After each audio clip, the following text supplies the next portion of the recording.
Pada saat itu saya diajak untuk mendukung Pak Anies. Kenapa? Alasannya tadi saya niat khidmat kepada guru dan saya menyerahkan semua aset yang berhubungan dengan ibu saya, anak saya, adik saya itu disumbangkan 100 mobil untuk tim pemenangan Anies kepada Laskar Santri Amin di seluruh Jawa Barat. Dan akibatnya saya sekarang justru karena itu viral, saya tidak tahu itu viral, tapi ternyata sekarang katanya viral dan banyak yang datang ke rumah saya pada minta mobil. Dan banyak juga yang minta APK. Karena khawatirnya waktu itu tim Anies ini APK-nya paling miskin. Nah yang ingin saya pertanyakan Pak, apakah saya ini akan terjerat hukum? Katanya saya udah dilaporkan ke Bawaslu, kemudian ke aparat-aparat hukum yang lain, kemudian saya juga diaudit dan lain sebagainya. Saya yang ingin menanyakan apakah karena saya mendukung Bapak saya jadi terjerat hukum begitu? Teman-teman sekalian, yang disampaikan Ibu Eka adalah hal yang kami sering dengar. Ini bukan barang baru Bu Eka. Bahwa ketika melakukan dukungan, ketika hadir di acara kami di berbagai daerah, ketika kami pulang, mereka yang hadir sering mengalami pemeriksaan macam-macam. Ada yang usahanya bahkan ditutup, diperiksa oleh sebuah badan tentang kontennya yang diproduksi. Dan produksinya, tadi pagi saya mendengar, pabriknya ditutup. Kenapa?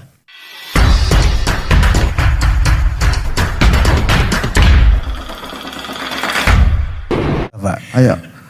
Bismillahirrahmanirrahim. Assalamualaikum warahmatullahi wabarakatuh. Ya, selamat siang, selamat menuju sore Pak Anies Rashid Baswedan yang saya hormati. Ya, salam-salamnya dipercepat saja Pak. Nama saya Eka Anugrah, saya dari Sumedang, profesi saya bidan, kemudian saya pernah menjadi Ketua Umum HIPMI Kabupaten Sumedang, dan 1 tahun yang lalu sebelum zamannya booming pendaftaran calon presiden, guru saya Abah Aos memaklumatkan kepada seluruh muridnya untuk memilih Pak Anies. Dan waktu itu saya tidak bertanya kenapa.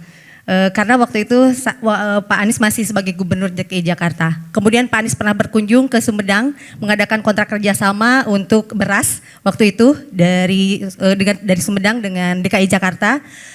Tetapi saya waktu itu masih ngefans sama Pak Ganjar, entah kenapa, mungkin karena belum ke Pak Ganjar karena waktu itu di media sosial yang sering saya lihat itu konten-konten Pak Ganjar isinya cukup menarik. Ya. Menurut kamu lebih keren Bambang Pacul apa Ganjar? Kalau sekarang lebih Oh enggak. Lanjut.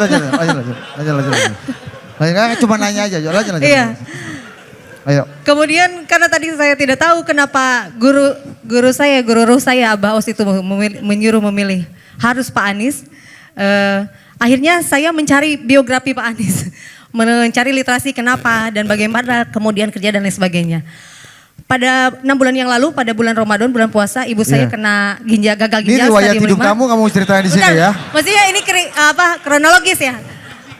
Ibu saya kena gagal ginjal stadium 5 sehingga saya memang melepaskan semua aktivitas.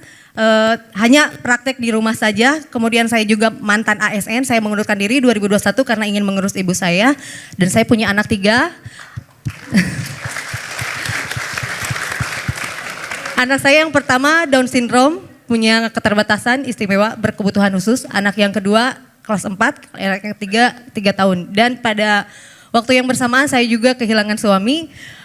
Akhirnya tetap di rumah dan tidak sama sekali melihat media sosial. Kemudian tiba-tiba saya dipertemukan dengan salah satu tim Laskar Santri dan juga saya tetap mengaji manakib dengan Abah Aos. Pada saat itu saya diajak untuk mendukung Pak Anies. Kenapa? Alasannya tadi saya niat khidmat kepada guru dan saya menyerahkan semua aset yang berhubungan dengan ibu saya, anak saya, adik saya itu disumbangkan 100 mobil untuk tim pemenangan Anies kepada Laskar Santri Amin di seluruh Jawa Barat. Dan akibatnya saya sekarang justru karena itu viral, saya tidak tahu itu viral. Tapi ternyata sekarang katanya viral dan banyak yang datang ke rumah saya pada minta mobil. Dan banyak juga yang minta APK. Karena khawatirnya waktu itu tim Anies ini APK-nya paling miskin. Nah yang ingin saya pertanyakan Pak, apakah saya ini akan terjerat hukum? Katanya saya udah dilaporkan ke Bawaslu, kemudian ke aparat-aparat hukum yang lain, kemudian saya juga diaudit dan lain sebagainya. Saya yang ingin menanyakan apakah karena saya mendukung Bapak saya jadi terjerat hukum begitu. Padahal kan saya hanya lillahi ta'ala niat khidmat ke guru, alhamdulillah. Ibu saya saat ini sudah bisa berjalan normal. Amin. Alhamdulillah anak saya juga sehat walafiat dan saya sekarang kesini juga dengan anak saya. Itu Pak, jadi selama ini ngerasa dihoror terus, diteror terus. Banyak, kamu nanti begini. Apakah memang semua pendukung Pak Anies akan disepertikan saya gitu? Karena hampir setiap keluar rumah takut. Iya. Terus kemana-mana disorot gitu. Padahal tidak mengharap apa-apa. Saya hanya ingin punya pemimpin yang baik, yang amanah.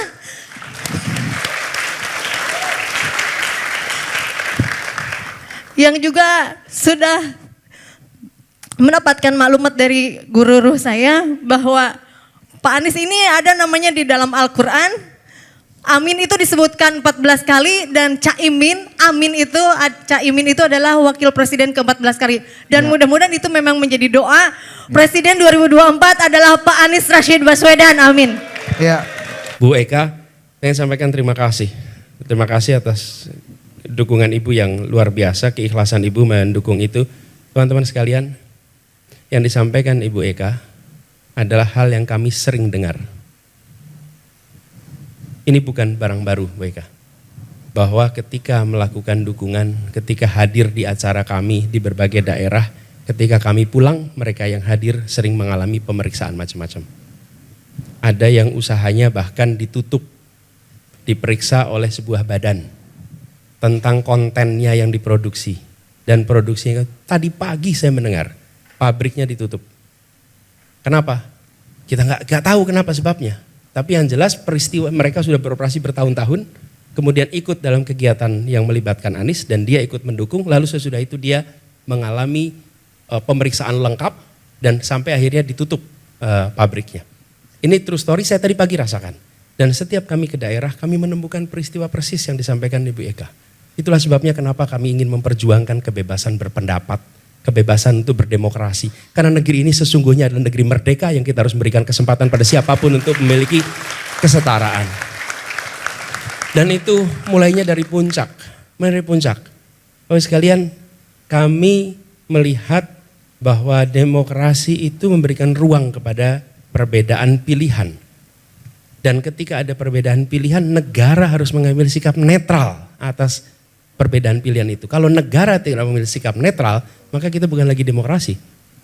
Jadi perjuangan kami sekarang itu malah menjadi makin yakin bahwa kita berjuang untuk mengembalikan agar demokrasi yang sesungguhnya bisa hidup di negeri ini. Bukan demokrasi yang semu seperti ini. Jadi Bu, apa yang Ibu kerjakan, apa yang Ibu alami itu dialami semua. Ibu, kita berjuang sama-sama di sini dan menurut saya seluruh rakyat Indonesia seharusnya memilih kebebasan. Mau pilih nomor 1 boleh, mau pilih nomor 2 boleh, mau pilih nomor 3 boleh. Dan negara tidak boleh memberikan sanksi, tidak boleh bersikap tidak netral atas itu semua. Dan mudah-mudahan Ibu di Sumedang dengan Ibu bicara di sini, mudah-mudahan tekanan-tekanan pada Ibu itu malah justru berkurang, tidak bertambah. Kalau bertambah, laporkan, kita akan ceritakan kepada rakyat Indonesia semua. Bahwa ada orang yang menjalankan haknya, lalu kemudian diproses. Ya, betul. Ya. Ya, fine. Jadi bukan hasil, maaf ya, Oh iya. bukan hasil usaha yang. Jadi apa yang saya serahkan itu adalah penunaian kewajiban zakat dari keluarga saya. Oh iya. Ya, oke, makasih. Untuk Gak jadi apa-apa, bukan Eka. hasil usaha, maaf ya, misalnya hasil usaha yang tidak jelas dan tidak berizin. Tetapi kemarin itu kami hitung aset, kemudian kata guru saya harus dikeluarkan zakatnya. Kemudian ketika ini zakatnya dikemanakan, guru saya mengatakan sudah untuk jihad pemenangan, amin saja Pak Anies Baswedan gitu. Ya, makasih. Makasih Mbak.